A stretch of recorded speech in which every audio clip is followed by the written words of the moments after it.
I yield back. The chair will now recognize the ranking member of the full committee, the gentlewoman from California, for 4 minutes for an opening statement. Thank you, Mr. Chairman. Good morning.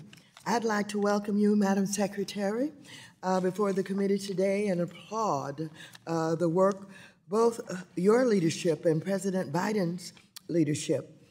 The Biden-Harris administration is fighting every day for people by creating 15.7 million new jobs, doubling the average monthly number of jobs created during Biden's term when compared to Trump's first 3 years before the pandemic, increasing wages broadly, wealth and wages broadly, and steering our economy out of the throes of a pandemic made worse by the previous administration. I also applaud President Biden for never backing down in the face of opposition.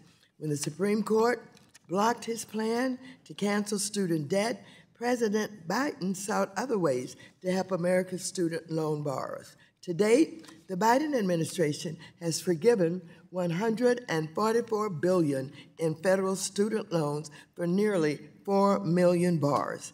This is what it looks like when we have a leader who puts the well-being of the American people above his need for revenge. From signing into law the American Rescue Plan and the bipartisan infrastructure law, which is making the U.S. economy the strongest in the world, to taking on companies saddling Americans with illegal junk fees, to cutting child poverty in half. Our economy is stronger because of President Biden. I also commend Secretary Yellen's work to stabilize the banking system after last year's regional bank failures, as well as deploying $12 billion for CDFIs and MDIs and $10 billion for small businesses through the Small Business Credit Initiative. I'm working on a bill to build on the successes of the effectiveness of SSBCI, and I look forward to working with you on that. And there's still more work to be done, especially on issues like housing, and President Biden has made housing a top priority of his administration. On the other hand, the MAGA operatives have made their priority loud and clear. They have conceived a 920-page plan to undermine our government, our social safety net, and our values as America. This Project 2025 is diabolical, so insidious, and so disturbing that everyone in this country needs to read it. They need to read it so they can understand the plan to take away their rights, their freedoms, their democracy, and turn this country into a Cresto-fascist state. You can read this garbage at www.project2025org.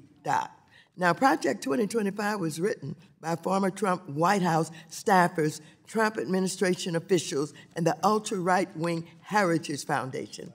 In addition to banning abortion and contraception, abolishing the Department of Education, taking over the Department of Justice so a Republican president can use the FBI to settle political scores, just to hit a few of the lowlights, Project 2025 would also gut agencies like the Consumer Financial Protection Bureau and the Federal Reserve, and dangerously restructure the Treasury, the Department of Housing and Urban Development, and other agencies critical to the economy.